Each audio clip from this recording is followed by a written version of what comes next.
Hello all. Come, come, and join me round my flickering flame. I'm so glad to see that you have returned to continue our tale. Nothing could do more to warm the heart of an old bard with a passion for magic. When last we left Embrosk, he was in Io's hut, reflecting on the mission his king had set him. So now I again invite you to come with me as we join our hero in his trials and in his triumphs, in this grand tale of gold, bones, and leather.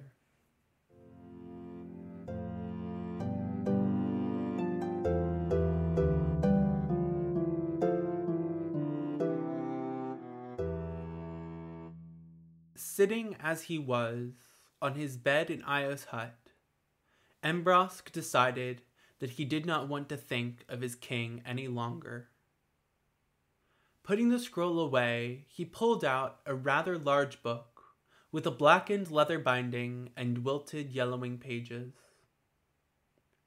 Embrosk's eyes began to dart over the runes, many of which were surprisingly unfamiliar to him.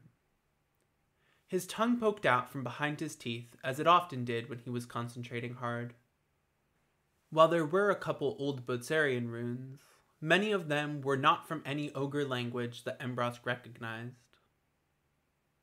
He pulled a sheet of parchment and a thin, sharpened line of graphite from the bag, and began to notate the words that he did know. He was so enveloped in his work that he didn't even hear the sound of someone sweeping aside the deerskin flap at the door and entering the hut. "I thought I told you to go to sleep," Io said, causing Embrosk's hand to slip. Embrosk cursed under his breath as he tried to rub the smudged graphite off the runes. He gave up and turned his attention to the tall, red-headed ogre who was unloading a large satchel of wood. "So why are you not asleep?" Io asked Embrosk. Embrosk sighed, setting aside the scroll. "I haven't slept in a long while." A ghost of a smile flitted across Io's lips as he looked down at Embrosk's depleted frame. "You ought to," he said. Embrosk nodded. "I agree, but, alas, I still cannot." Io shrugged nonchalantly and began to stack the wood by the fire grate. "I should thank you," Embrosk said, causing his host to stop the stacking for a moment. "You saved my life. You followed me. You kept your lechi from killing me." Io turned back to him. "Yes, I did," he said simply, "and I hope you make it worth my while." He returned back to his stacking, and Embrosk picked up the scroll again to continue his translation. "So why did you become a scholar?" Io asked, breaking the silence once again. Embrosk looked up from his scroll quizzically. "I'm sorry?" Io's expression held just a hint of a glare. "Why did you become a scholar?" Io repeated himself. His tone was flat. "Why do you ask?" "You promised you would answer my questions. That is my first question. Why did you become a scholar?" Embrosk squirmed a little. He was happy to answer the ogre's questions about magic and potions, but he couldn't tell Io that he had gone to Botzaria on the orders of his king. This ogre had saved his life. Now Embrosk would reward him with a lie. "I was a young potioneer with a lot of talent and no money," he said by way of answer, avoiding eye contact with Io. "I heard a tale from a traveling bard about the great libraries of Botzaria Mountain. I had no desire to stay where I was, so I made the trip." Io grunted in response, and Embrosk couldn't be sure if his answer had been satisfactory. "When you were there, did you hear tales of Weota?" Io asked, settling himself into a cross-legged position in front of the fire. Embrosk drew himself into a seated position, so they were across from each other. Embrosk smiled a humorless smile as he considered the ogre's question. It had been the search for Weota that had kept Embrosk bound to the mountain for so many years, searching in vain for the book that told the true secret of magic. course I heard tales of Weota, he said, looking at Io. First, I was told it was a book of great magic. Then, I was told it was several books that needed to be put together. Then, I was told it was a state of mind that could be induced by a special potion lost to time. The ogres, the other scholars, everyone had a guess, and from what I could tell, everyone was wrong. Io grunted again. This time, his face showed more than a hint of a glare. I'm not saying that it doesn't exist, Embrosk said, hoping to mollify his host. I can only tell you that Weota does not exist on Botseri Mountain. Io's expression did not soften. Embrosk's stomach sank.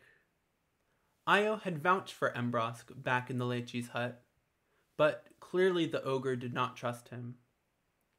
Embrosk's eyes flashed back to the scars on the ogre's face, burn marks almost certainly caused by human magic. Embrosk had been a fool to think this would be easy. Humans did this to me, Io said, noticing Embrosk's gaze. He leaned forward and his dark eyes met Embrosk's. Magic users, like you. I was a child, no threat to them. Merely a humble quester, following up on a promising lead. And they attacked you anyway, Embrosk said quietly, finishing the story. He had heard many like it. They attacked me with fire, Io said in a gruff voice, his face straining with the pain of the memory. And in that moment, when I realized what your species is truly like, the importance of my quest doubled. Io looked defensive, as if expecting Embrosk to argue, or perhaps defend his fellow humans. Embrosk, for his part, wasn't sure what to say, so instead he watched the fire crackle in the grate behind Io's head. Io glanced down at Embrosk's hand, which still clutched the scroll he had been translating. In the scroll, Io found a new target for his ire. I could never figure out why Botseri gives humans like you access to our ancient texts. They could be curing the sick and injured. They could be restoring magic to our kind. They could find the truth of Weota, and instead they're giving away our magical secrets for humans like you to attack us. Embrosk looked up into the face of the red-haired ogre. Embrosk couldn't tell whether it showed disappointment, anger, or disgust. He took a deep breath.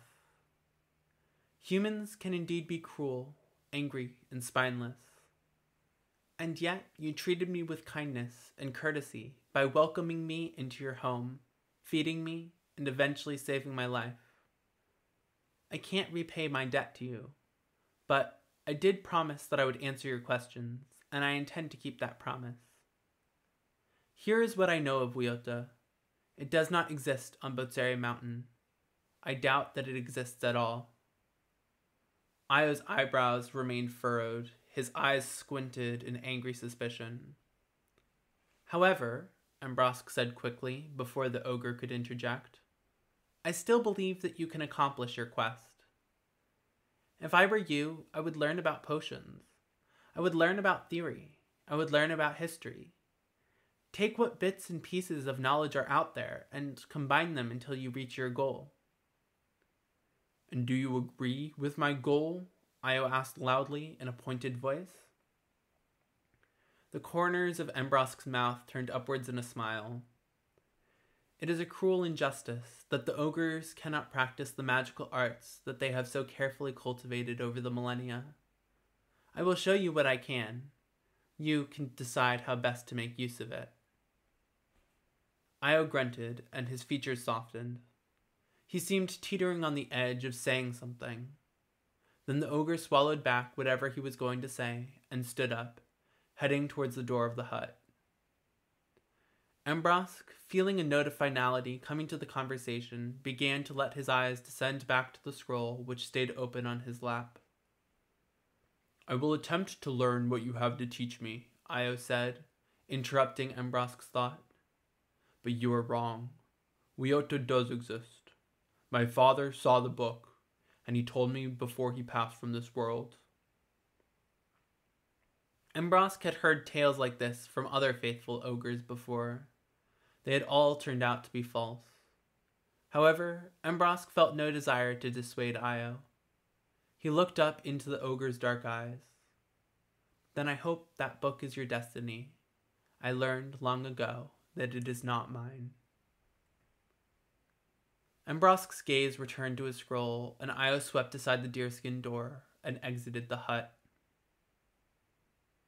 Several days later, Embrosk found himself in the Lechi's hut.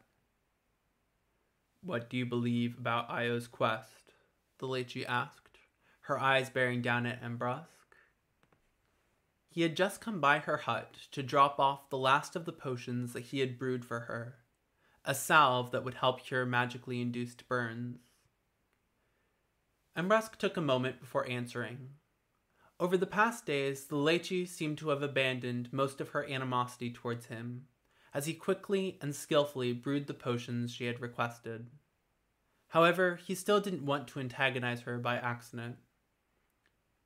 "I believe it's a bold quest," Embrosk answered her carefully. "It's a just quest, and it's the kind of quest that can tear his life apart." Embrosk had spent nearly 4 days with the tall, red-headed ogre, answering questions about magic, history, and lore. He knew the extent to which Io's quest controlled his life. The Lechi nodded slowly. Embrosk's eyes were again drawn to the smooth, rounded tips of her horns. "Why do you ask?" Embrosk inquired as he placed the jar of salve on the table where the Lechi kept the rest of her medicines. She sighed and motioned for Embrosk to take a seat in a large chair that sat on the edge of the fire grate, which was empty except for the smoldering embers of the previous night's fire. "I ask because I have looked into the problem that you are having regarding the lost scholars." "And?" Embrosk prompted as she took a seat of her own. "And it seems that your problem is not entirely independent of Io's." Embrosk's eyebrows rose in surprise. "How so?" he asked. The Lechi gave another sigh. "Only 3 of the lost scholars made it this far into Madmen. All of them seemed to be controlled by the same mysterious force that guides you." Embrosk nodded. He had been expecting as much. "And reportedly, all 3 of them were speaking of Weota," she continued, looking over at him. Embrosk's eyebrows furrowed. "Why they were speaking on such a subject I do not know," the Lechi continued, not taking her gaze from Embrosk. "My understanding is that you don't put much credibility in the idea of Weota." "I don't now," Embrosk said as he tried to process this information. "You did once," she said. It was neither a question nor a statement. "Of course I did," he said quickly. "There were too many references to it, in books, songs, and the like, for me not to believe it. But the deeper I dove, the more the nest grew tangled. Was it a book on Botsere? Was it a song sung by the harpies of the eastern seas? Was it a potion made of fruits found only in the darkest forest? There was no agreement on what it was, much less where it was. So yes, I abandoned the notion." The Lechi continued to study him. "And what do you think of your compatriots talking about such a matter in their hour of need?"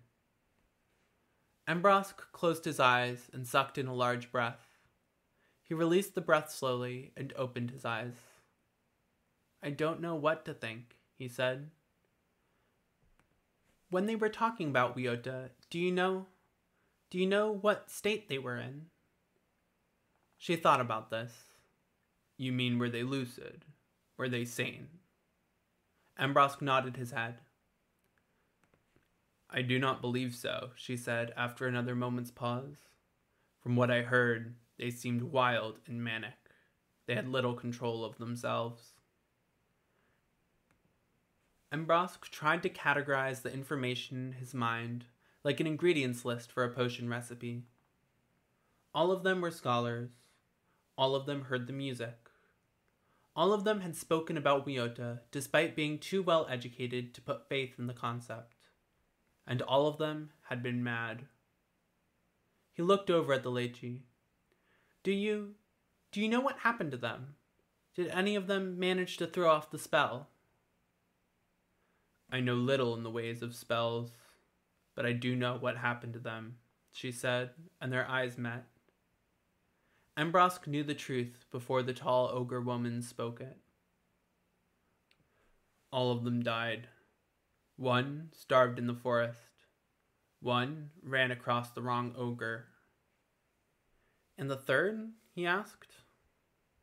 The third threw himself from the top of a waterfall, she said in an even, calm tone. He drowned. So each of them had died. That was something else to add to Embrosk's list. And none of them had managed to get rid of the music. To his surprise, he felt a tear spring to his eye. That small shack back in Sandom, the incompetent king and his stupid succession crisis, the safety of Embrosk's own mind, he would have given anything for it. He quickly averted his eyes from the ogre and wiped at them with his sleeve, hoping that she would not see the sparkling of tears. There isn't much hope for me, is there? He said. There isn't much hope that I'll be able to go home, that I'll be able to survive to see my library again. The Lechy considered this with a tilted head. I'm not sure if there's no hope. You are an intelligent human and an exceptional potioneer. I imagine you will fight on until you know the truth of these things and are safe and sound at home. Embrosk wiped another tear from his eye. They were beginning to fall harder and faster. This ogre could not possibly know what he had done already to throw off the music. There was nothing left to try anymore. The Lechy stood up, and Embrosk did the same, recognizing that he was now dismissed. Devoid of energy, he walked slowly towards the door. He was just pulling aside the deerskin flap when her voice interrupted him. You know, I'm the center of this community. Embrosk let the flap fall back down, and he turned back towards her. What? I am the center of this community, she repeated. In Cadman, we don't have kings, or lords, or werigs, or priests.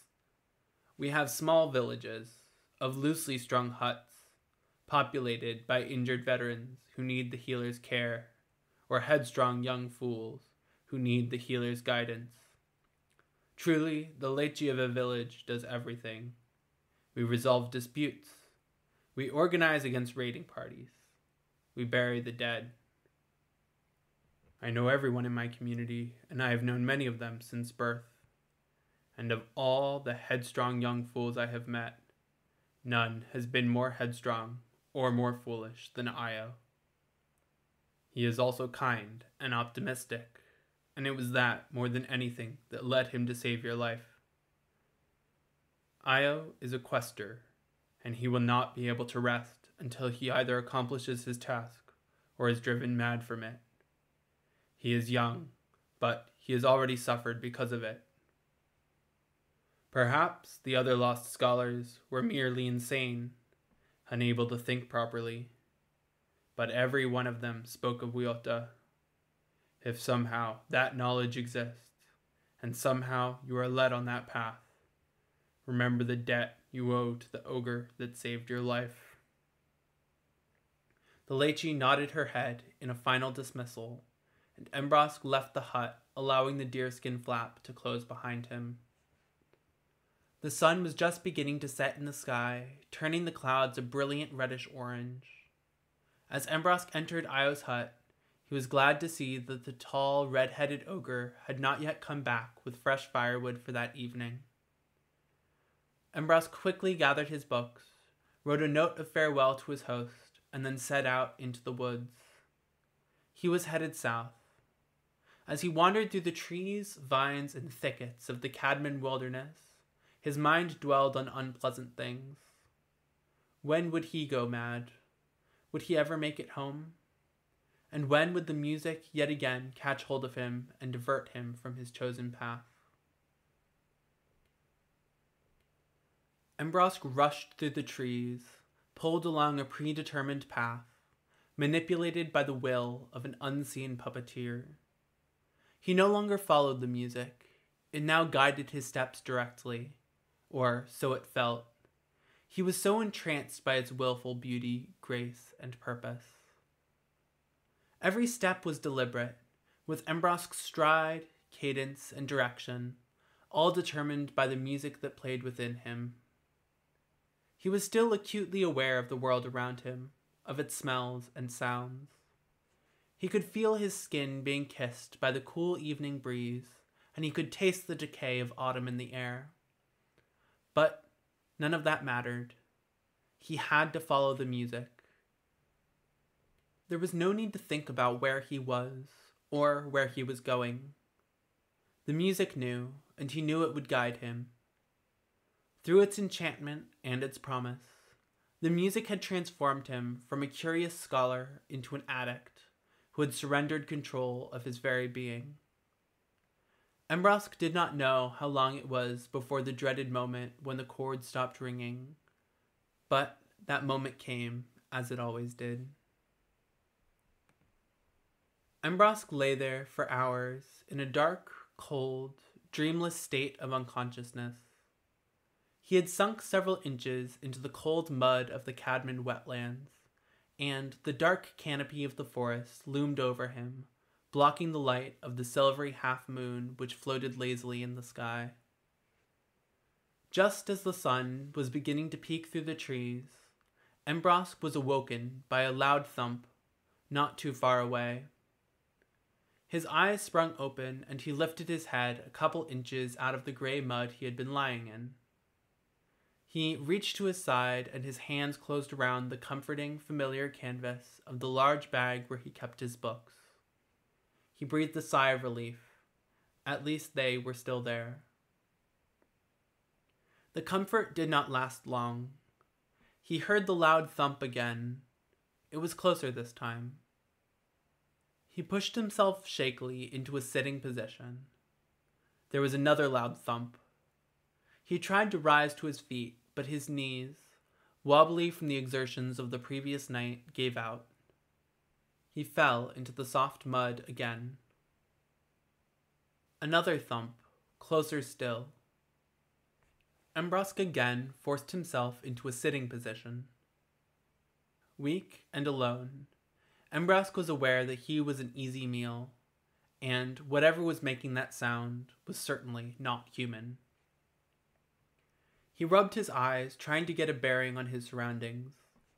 The trees around him had tall, thick trunks, and hanging down from the limbs of these trees were vines of green, purple, and red. Clumps of green, blue, and tan reeds, taller than Embrosk, grew out of the fertile mud, obscuring Embrosk's view of whatever creature was approaching. Then, sweeping aside a curtain of vines, a very strange creature emerged. It was stout, about 4 feet tall. It stood on 2 very large webbed feet. Its gray skin was smooth and rather frog-like. It had clawed hands and a rounded snout for a face. It paused and looked at Embrosk curiously, swishing its tail, which was nearly twice as long as the creature was tall, back and forth in the mud. Then, without warning, the creature raised its tail far above its head and thumped it back into the ground, loudly. It looked at Embrosk expectantly, as if he was expected to reciprocate the challenge. "Go away," Embrosk said weakly, his lips quivering from simultaneous cold and fear. The creature slammed its tail into the ground once again in another loud thump. It took a few steps to the side, its eyes still focused on Embrosk. It thumped its tail again, this time louder and angrier than before. "Go away," Embrosk said a little louder and a little stronger. "I'm not food." "Don't worry," said a high nasal voice from just behind Embrosk. "It's not looking for food." Embrosk turned around and saw himself face to face with a short, bald figure with dark skin, pointed ears, and a wool cloak wrapped tightly around him. The cloak was fashioned with a strange bronze pin that was shaped like an arrowhead. Embrosk had never seen an elf before. He had heard tales, though, and not all of them had been pleasant. "Well then, what is it doing?" Embrosk asked the elf. The elf flashed his pearly white teeth in a smile and unleashed a burst of pealing, high-pitched laughter. "Looking for a mate?" The creature slammed its tail against the ground again, as if to emphasize the point. It continued to shuffle sideways, back and forth, still eyeing Embrosk. "Just don't meet its eyes," the elf advised. "It will lose interest." "And how long will that take?" Embrosk asked, as he scooted himself a few inches backwards, away from the creature. The elf laughed again, a shrill, rather unpleasant sound. "It will happen eventually." The creature thumped around for several more minutes, while Embrosk and the elf looked on in silence, careful to avoid its eyes. When it finally lost interest, the creature swept aside another curtain of vines and ran off, its tail thumping loudly behind it. "What the hell was that thing?" Embrosk asked the elf, who still lingered over its shoulder.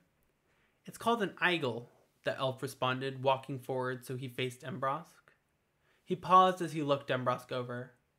"You know you can get up now," he said pointedly. Embrosk nodded. He pawed the ground next to him until he was holding the sack of books in his hand, and he heaved himself to his feet, groaning with the effort. He made it to his feet, and he stood there dumbly, able to focus only on the ringing in his ears and the pain in his knees. "Is there a problem?" the elf asked pointedly. "What?" Embrosk asked, unsure he had heard his new companion. The elf shook his head. "I said, is there a problem?" Embrosk shook his head, unable to formulate the sounds he needed to answer. He gathered the strength in him and tried to rise to his feet, but again his knees gave out and he fell back into the mud. The elf smirked. "Okay, maybe there is a problem." In spite of the snide remark, he held out a hand to help Embrosk. Embrosk took the hand and the elf pulled him to his feet. As his knees began to buckle again, the elf, who was about a head shorter than Embrosk, helped steady him. "I guess you had a rough night," the elf said with yet another smirk. "Yes," Embrosk said with a grimace, tightening his grip around the sack of books. "Are you good to walk?" the elf asked Embrosk. Embrosk slung the bag over his shoulder and tested his balance. "I think so." "All right, come with me."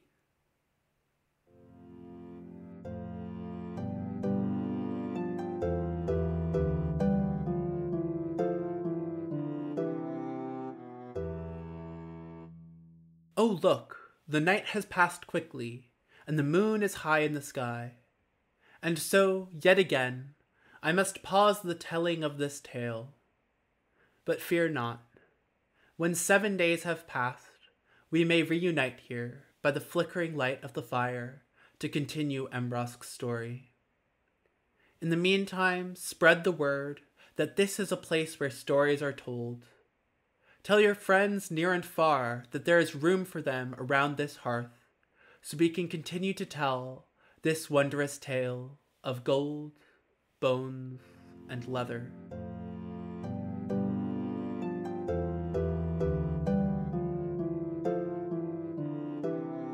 Before I sign off today, I want to remind all of you guys that if you're enjoying the podcast, please head over to my website, bensbookshack.com, to check out some of the amazing original artwork that accompanies this podcast. It really helps bring the scenes to life, and it was done by the amazingly talented Celeste Schiff.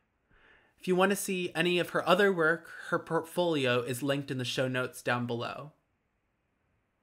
As always, a major thank you to everyone who helped make this podcast possible. Anais, Tasha, Kira, and Madison, I'm looking at you guys. And last but not least, thank you to all of you guys who are here listening to Embrosk's story. Truly, nothing could make me happier. And I hope that you'll join me next week as I continue to tell this story of gold, bones, and leather. The Gold Bones and Leather podcast is brought to you by Ben's Bookshack. Everything that you've heard on this episode, including music, was written, recorded, and edited by me.